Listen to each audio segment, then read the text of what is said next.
welcome back to my channel. I hope you have had a great week and that you enjoyed my last video. So after my last video, I thought about it a bit more and how much of an impact my health journey actually has had on my life. So I decided that I will make a little bit more content around my endo. I wanted to start out first with how I manage my pain and different ways to manage your pain with endo, because that has been very difficult. I'll just give some backstory. Originally, I had my first surgery for endo, which was a discovery surgery. It was probably about 3 years ago. I went in for the full laparoscopy where they actually go in and remove all the endo if there is any there. I had 4 incisions, which I was told means there was quite a bit there, and I've been told I have stage 3 endo. So what I'm going to offer is just my top tips I do for pain management. So some of this is instant relief, while some of the tips are more long term. Tip number 1 for pain management is to get a TENS machine or something along those lines. So for me, I got an Ovira.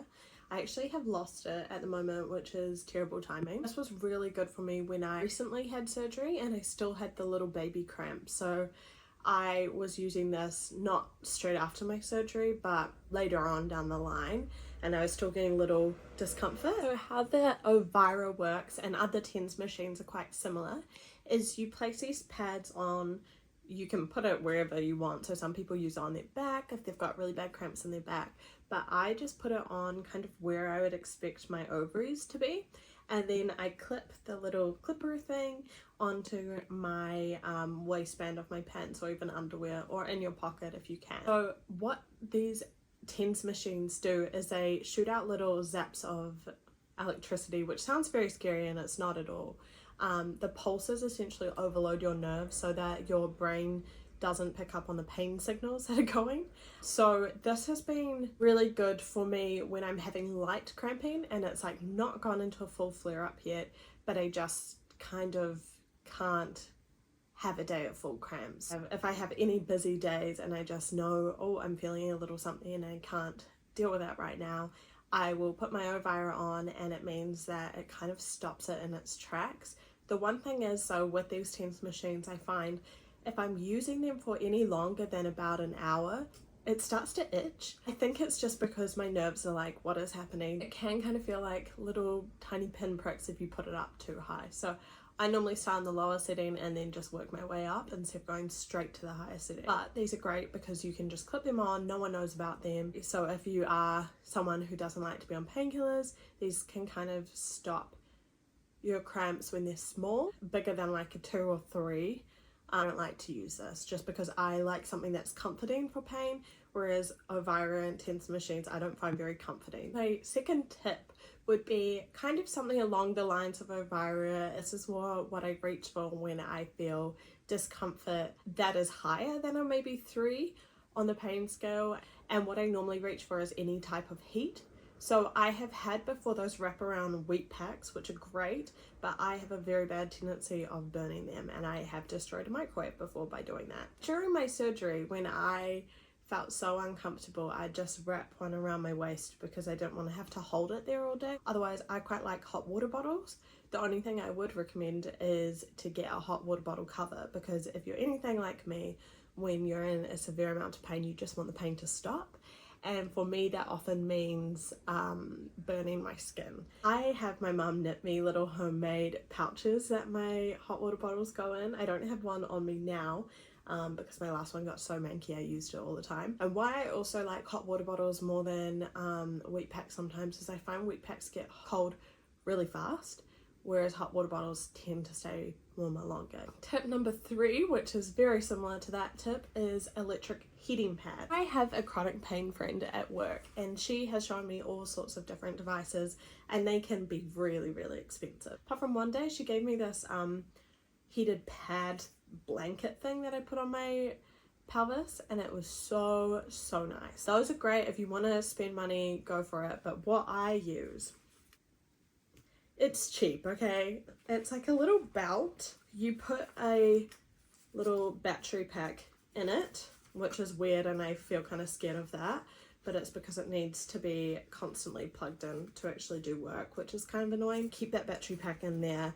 You wrap it around your waist and you can like strap it in. You have this part here, heat little button here, and there's also a vibrating thing. I really like the vibrating, to be honest, but I like the heat. These are so thin, so you can like slip it under pants, walk around at work, and no one will know. Not that I care.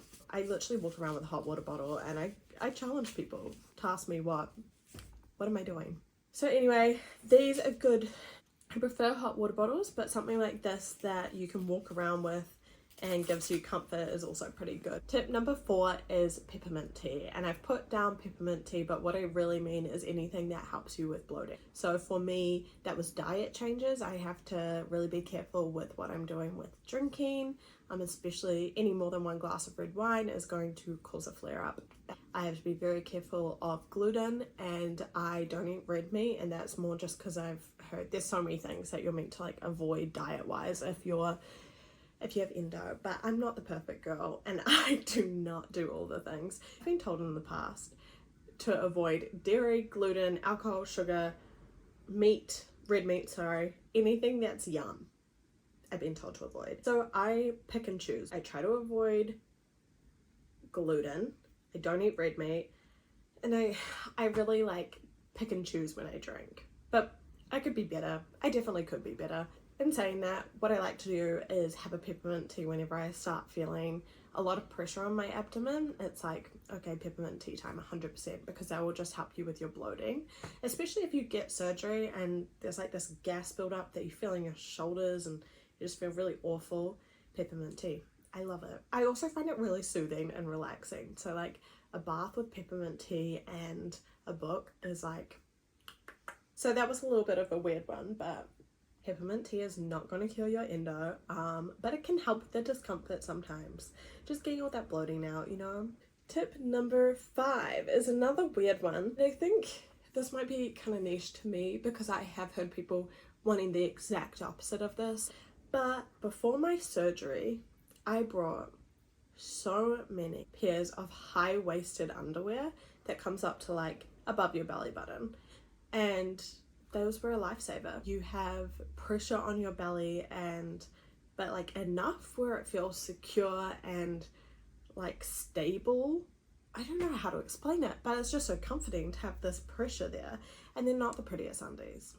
They're not sexy. And there are some that are like G-strings as well. So if I'm going to the gym while I'm cramping up, I use the G-string ones because I'm like, well, I don't want my undie line shown, but I also want like pressure on my abdomen. And it's like, yeah. And you don't want it so tight that it's like shapewear. You want it like loose enough that you're still comfortable and able to breathe. That is that tip. That might not apply to some people. Some people might absolutely hate pressure and just want flowy stuff. But for me, it's like the more pressure, the better. And tip number 6, pelvic floor physio. This one might be a little bit TMI for some people. What pelvic floor physio does is it works on your relaxing or tightening, it depends. For me, it was relaxing your pelvic floor. I'll just say what I know from my experience. Essentially what they do is they try and help with any pain long term. So sometimes your body can get so used to being in pain that it just constantly, your pelvic floor is tight, meaning any flare-ups are a lot more excruciating. Sex can be painful, so you want to like loosen it up. They give you these exercises. A lot of them are just like hip flexor stretches, because I know for me, I don't know about other people, I'll never be able to do the splits. I'm okay with that, to be honest. I want to be one of those baddies that are like, I can do the splits, but no, I can't.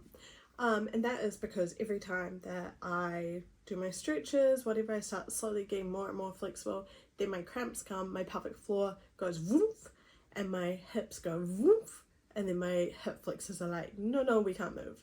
So she was very good at like helping me learn how to breathe through pain as well, and she'd literally like go up inside you and like push on a point and be like, raise your leg, and then I couldn't weirdly, and she'd be like, that's a pressure point. So I don't know, it was very interesting. Look, if you've got endo, you're probably so used to people being all up there, so I don't really find it that weird to talk about, but I know some people do, so fair enough.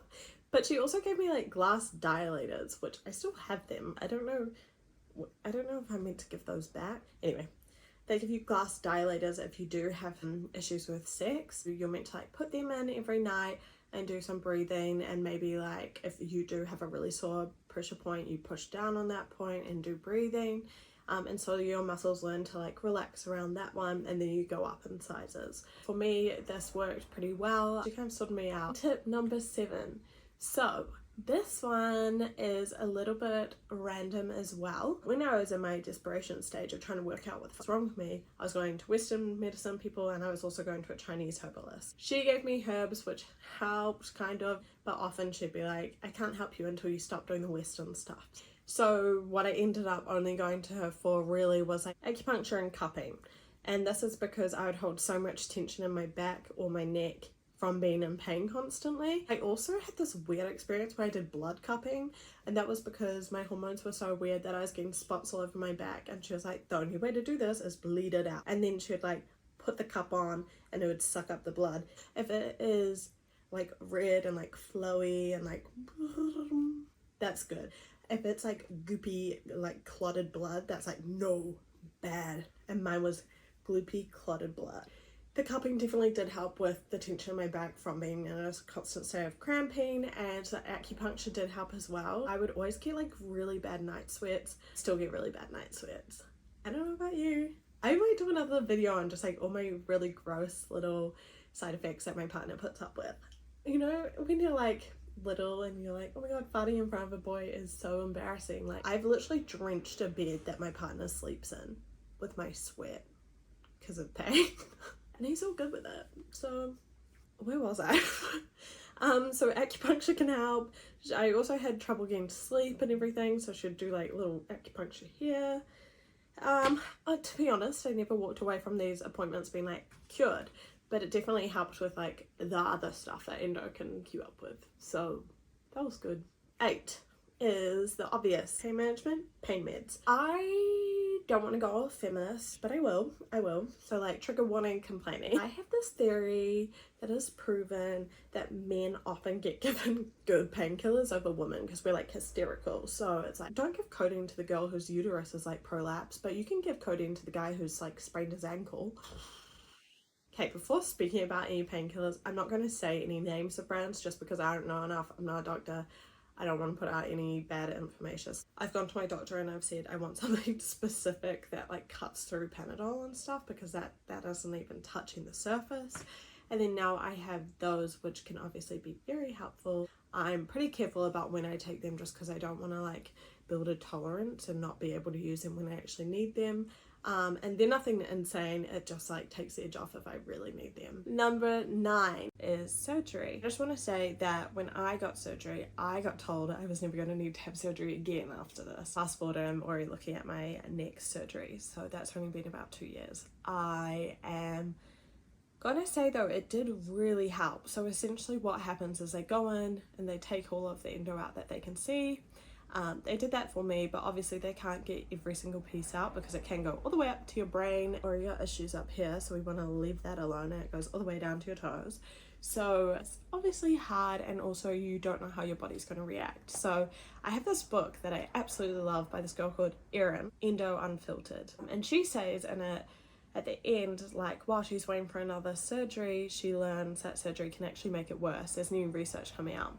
I haven't read any of this research, so I don't know, but I can imagine that some people's bodies would just go like, what the hell is happening? No, don't want to do that. So surgery was a really good option for me. I was completely pain-free for about 6 months afterwards. I really thought I'd never have to have surgery again, but my body wasn't reacting well to the marina inside me, and it just wasn't like cutting the hormone flare up that I was having. So it was meant to stop your bleeding. I wasn't stopping my bleeding, it was still coming. So that was a bad sign. It was okay in the end. I am now just looking at my next surgery. I have heard some people who have had just the one surgery and it's been really good. And honestly, it did stop my pain for a while. But yeah, those are all the pain suggestions and recommendations I have at the moment. Any more that come through, I'll be sure to let you know. I'll also be doing some more information and vlogs and videos on other aspects of endo, because endo really can affect your whole life. And whether or not you have endo, your partner has endo, you know someone with endo, or you just have chronic pain, I think these tips can be really helpful. If you have any friends who have endo, it's always great to have like a little buddy who you can learn off and kind of trade notes with and not feel so alone, because it can be isolating being in pain. Obviously, I'm going to be posting more videos, not just about endo, but about my overall health. I hope you enjoy. If there is anything else you want me to post, please let me know in the comments below, or just private message me on Instagram. I hope you guys have a good rest of your day or rest of your week, and lots of love.